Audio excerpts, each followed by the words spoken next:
Hello guys, this is Priya Gupta and you are watching me on my YouTube channel Learn and Speak English with Priya. So in this today's video we are going to learn preposition, like what is the preposition and what are the types of preposition. So let's get started the video right now without wasting our precious time. तो guys इस video में हम सीखेंगे preposition. Preposition होता क्या है, like इसके मैंने डेफिनेशन दिया हुआ है। अ preposition is a word, a preposition is a word placed before a noun or pronoun to show in what relation the person or thing denoted by it stands in regard to something else. Means की preposition, position means क्या होता है, एक स्थिति, और उसके पहले की दशा को ये बता रहा है वो किस स्थिति में है। प्रीपोजिशन का मीन्स यही होता है। अगर हम डेफिनेशन से देखते हैं तो ये जो प्रीपोजिशन होता है या तो नाउन और या तो प्रोनाउन यानी कि संज्ञा व सर्वनाम के पहले आता है और इस सेंटेंस में मतलब रिलेशन को दर्शाता है, वो किस से रिलेट कर रहा है, अपने संबंध को बताता है। जैसे कि प्रीपोजिशन मीन्स होता है ये संबंध बोधक अव्यय। तो आइए इसके एग्जांपल्स देखते हैं जो कुछ इस प्रकार से हैं। The book lies on the table, means ये जो पुस्तक है टेबल पर रखी हुई है। तो ये जो टेबल है नाउन है और ये बुक भी नाउन है हमारा। तो ऑन इसमें क्या हो गया हमारा प्रीपोजिशन, क्योंकि ये द बुक और द टेबल के को रिलेट कर रहा है, उनमें संबंध को दर्शा रहा है। तो ऑन इसमें हमारा प्रीपोजिशन हो जाता है। सेकंड जब देखते हैं the cat run after a mouse, यानी जो बिल्ली है वो पीछे चूहे के पीछे दौड़ी।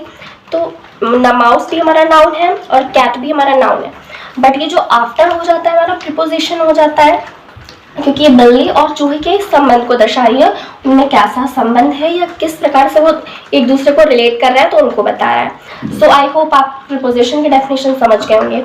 अब देखते हैं position of the preposition, means ये जो प्रीपोजिशन होता है वो किस किस स्थिति में लगता है या किस सेंटेंस में कब कब आता है, कहाँ कहाँ लगाया जाता है। सो फर्स्ट अगर हम देखते हैं आफ्टर रिलेटिव प्रोनाउन, मीन्स कि जो रिलेटिव प्रोनाउन है उसके बाद आता है। रिलेटिव प्रोनाउन के बाद आता है रिलेटिव प्रोनाउन, जैसे प्रोनाउन की मैंने वीडियो बना चुका है, उसमें रिलेटिव प्रोनाउन अच्छे से आपको पता हुआ है। तो after relative pronoun means relative pronoun के बाद आता है। और सेकंड जब देखते हैं आफ्टर इंट्रोगेटिव वर्ड्स, ये जो इंट्रोगेटिव वर्ड्स होते हैं प्रश्नवाचक शब्द, उनके बाद आता है।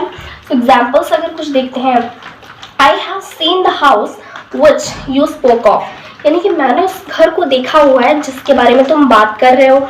तो ये जो विच हमारा रिलेटिव प्रोनाउन होता है, क्योंकि ये तो पहले हाउस के बारे में बात कर रहा है, फिर वो बताता है जिसके बारे में तुम बात कर रहे हो, मैंने उस घर को देखा हुआ है जिसके बारे में तुम बात कर रहे हो। तो विच हमारा रिलेटिव प्रोनाउन हो जाता है। मीन्स ये जो प्रीपोजिशन होता है रिलेटिव प्रोनाउन के बाद आता है। और प्रीपोजिशन यू स्पोक ऑफ, इसमें प्रीपोजिशन हो गया, विच रिलेटिव प्रोनाउन है, रिलेटिव प्रोनाउन के बाद आता है। Where do you come from, means इसमें जो वेयर है हमारा इंट्रोगेटिव वर्ड्स है, फ्रॉम प्रीपोजिशन है, तो वो ना वेयर हमारा इंट्रोगेटिव वर्ड्स है, इसके बाद हमारा प्रीपोजिशन आया। तो गाइस प्रीपोजिशन के डेफिनेशन हमने देख लिया और पोजीशन भी देख लिया कि वो कहाँ कहाँ हम कैसे यूज़ कर सकते हैं, कब आता है, रिलेटिव प्रोनाउन के बाद आता है, इंट्रोगेटिव वर्ड्स के बाद आता है। तो अब देखते हैं classification of the preposition on the basis of meaning. Means ये जो प्रीपोजिशन होता है उसका वर्गीकरण देखते हैं किन किन भागों में कैसे कैसे हम उसे बांट सकते हैं उसके मीनिंग के आधार पर।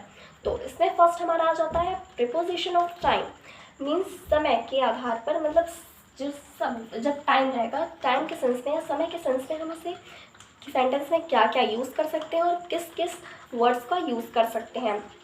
सो like to, till, before, after, from, within, at, for, since and during, इन सभी का हम टाइम के सेंस में प्रीपोजिशन में यूज़ कर सकते हैं। Second preposition of purpose, means जब भी सेंटेंस में हमें किसी भी पर्पस, उद्देश्य, एम को बताना होता है तो उसके लिए हम यूज़ करेंगे फॉर। फॉर मीन्स के लिए, तो फॉर का यूज़ यहाँ हो जाएगा।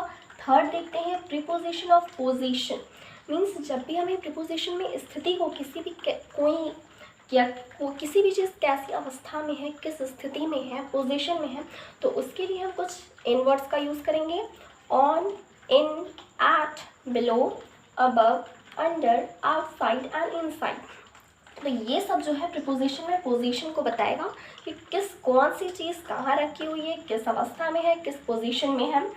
फोर्थ देखते हैं preposition of addition. Addition means होता है जब भी हम किसी चीज़ को दो चीज़ों को एक साथ जोड़ते हैं, तो उसके लिए हम प्रिपोजिशन के एडिशन के सेंस में यूज़ करेंगे विद का, तो इसके लिए यहाँ यूज़ होगा विद। फिर देखते हैं जब प्रिपोजिशन ऑफ डायरेक्शंस, मीन्स जब भी हम सेंटेंस में दिशा को बताएंगे तो उसके लिए प्रिपोजिशन के सेंस में हम यूज़ करेंगे डायरेक्शन में at, to, for, from, toward, towards. इन ये दोनों ही गाइस, ये दोनों टूवर्ड टूवर्ड्स दोनों ही राइट हैं। आप सेंटेंस में किसी का भी यूज़ कर सकते हो, आप एस लगाओ या ना लगाओ, टूवर्ड टूवर्ड्स दोनों ही राइट है। इनटू एंड ऑफ, सो ये हो गया डायरेक्शन के सेंस में।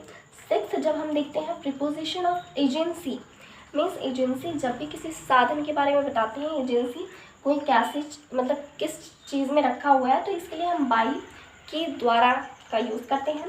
सेवन, जब देखते हैं preposition of instrument, instrument means होता है साधन, तो उसके लिए प्रिपोजिशन के सेंस में हम विद का यूज़ करेंगे।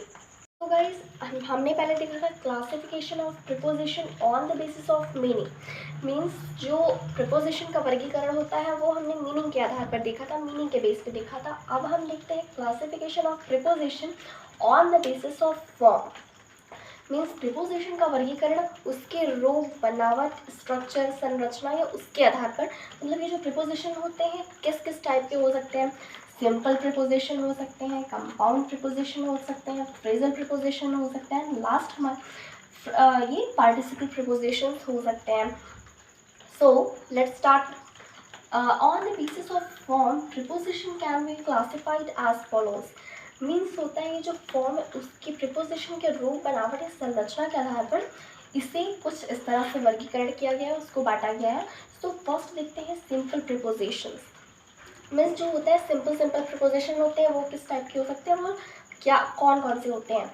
सो उसमें है in, on, to, at, for, by, up, from, with, of, since, from, of, etcetera. So ये सब जो हमारे प्रिपोजिशन होते हैं वो सिंपल होते हैं। अब कंपाउंड देखते हैं, जो मतलब किसी का मिश्रित रूप होते हैं, मिलकर बने हुए होते हैं, उन्हें वो कैसे होते हैं। So along, across, into means in preposition होता है, टू भी प्रिपोजिशन होता है, सो दोनों को मिलाकर बनाया गया है इनटू, तो इसलिए इसे हम कंपाउंड बोलते हैं, यानी the mixture of two things, means दो चीज़ों का मिश्रण होता है, दो वर्ड्स का मिश्रण होता है। So along, across, into, below, with in, ये भी है विद इन, दो को मिलाकर बना हुआ है, with in, around, upon, between, inside, outside, etcetera. तो ये हमारे हो जाते हैं कंपाउंड प्रिपोजिशन।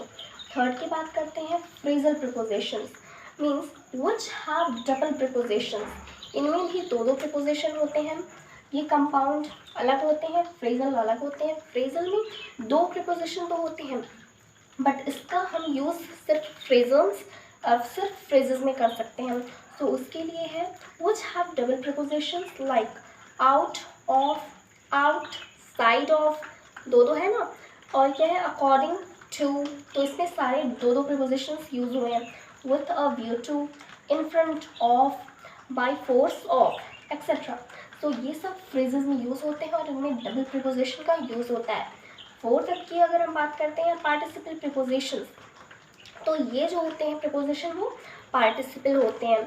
इसमें हम यूज़ करेंगे like regarding, bearing, including, not understanding, considering, excluding, etcetera.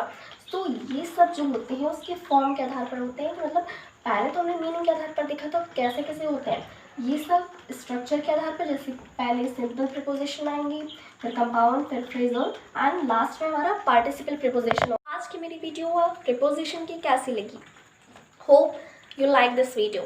If you like this, so please don't forget to like, share and subscribe my channel as soon as the possible, so that you may get all the notifications of my videos quickly.